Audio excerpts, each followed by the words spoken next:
President Donald Trump expands U.S. travel restrictions, announcing new bans on 20 countries over security concerns. Well, the State Department announced it will suspend the processing of visas for 75 countries. Those countries include Iran, Afghanistan, Russia, and Somalia. Breaking tonight, the 2026 World Cup, meant to unite nations through football, is spiraling into a diplomatic nightmare.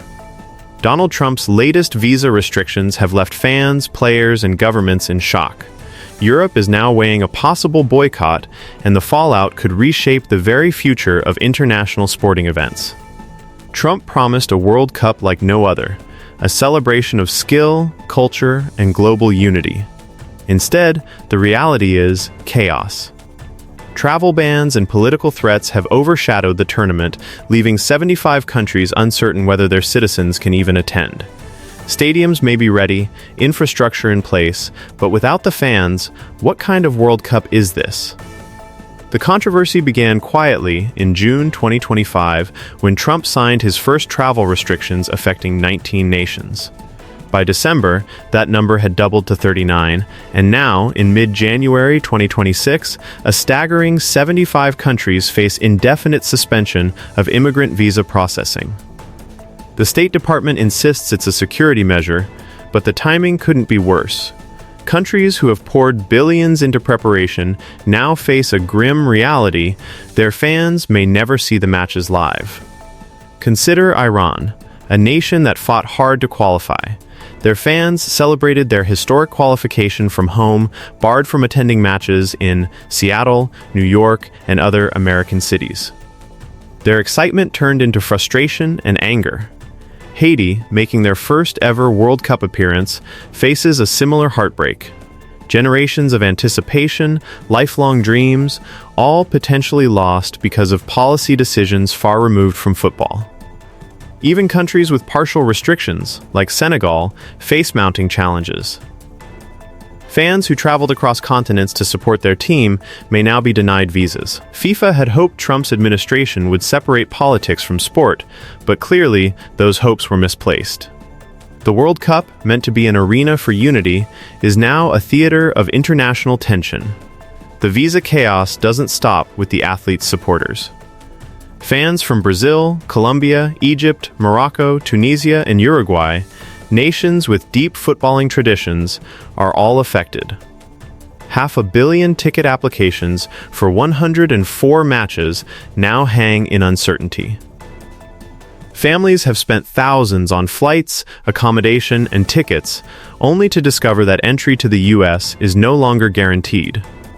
The excitement that typically sweeps the globe before a World Cup is replaced with anxiety, frustration, and political calculations.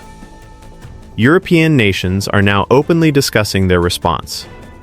Germany, with 4 World Cup titles, faces the prospect of a historic boycott if Trump proceeds with his Greenland ambitions and other aggressive territorial threats. Nearly half of the German population supports a boycott, seeing the World Cup as a lever to push back against American overreach. Meanwhile, the UK Parliament has seen motions calling for America's suspension from international tournaments, a proposal unprecedented in modern sporting history. The message is clear: politics has crossed a line into sport, and Europe may fight back. Even national teams are caught in the middle. Coaches and federation officials are scrambling to find solutions for fans blocked from attending. The Ivory Coast, facing partial travel restrictions, is trying to ensure their supporters can attend matches, sometimes turning to Canada and Mexico as alternative venues. Toronto, hosting some key group stage matches, is suddenly a refuge for fans who may be barred from U.S. stadiums. Mexico, co-hosting with the U.S., now navigates threats of tariffs and sanctions while trying to maintain its role as a welcoming host. This World Cup, originally envisioned as a celebration of unity and athletic excellence, is now a test of diplomacy, patience, and crisis management. Athletes will play, but the atmosphere will be unlike anything seen before. Empty seats, frustrated fans, and political protests may overshadow even the most historic moments on the pitch. Imagine Haiti's first ever match in the tournament. The camera pans over sparse crowds, highlighting the absence of supporters who spent years dreaming of this moment, all because of policy decisions in Washington, D.C. FIFA is in an impossible position. 500 million fans applied for tickets, and moving matches on short notice is nearly impossible. They granted the tournament to a three-nation coalition, US, Canada, and Mexico, but the coordination required now goes far beyond sports administration. Meanwhile, Trump's administration continues to push its agenda aggressively, leaving global football associations, governments, and fans to pick up the pieces. The political dimensions are not abstract. Trump's threatened use of tariffs, military intervention, and territorial claims, most recently Greenland, have created a situation where sport is weaponized. Fans from around the world may face arrest or deportation at matches if they overstay visas or run into bureaucratic complications. Families are now calculating risk, weighing whether to spend their hard-earned money to watch their team live or stay home to avoid legal trouble. This unprecedented mix of politics, sport, and diplomacy raises serious questions. Can the United States still claim to be a global host of major events? Can FIFA ensure fair participation when national policies actively exclude millions of supporters? Can Europe, seeing its citizens denied entry, allow such a tournament to proceed without protest or boycott?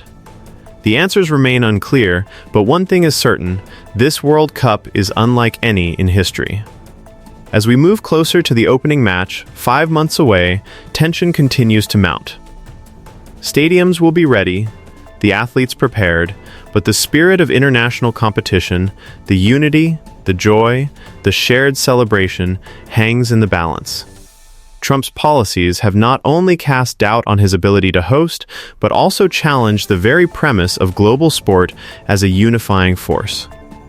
For viewers watching tonight, the World Cup isn't just about football anymore. It's a reflection of global political realities, a test of international cooperation, and a warning of what happens when politics and sports collide. Countries are pushing back, fans are uncertain, and a tournament meant to celebrate humanity's favorite game now threatens to become a symbol of division. Stay tuned as this story unfolds. Visa restrictions, political ultimatums, and the threat of boycotts will continue to make headlines in the months leading up to kickoff. This is a story that will redefine the intersection of politics and sport, and it's unfolding right now.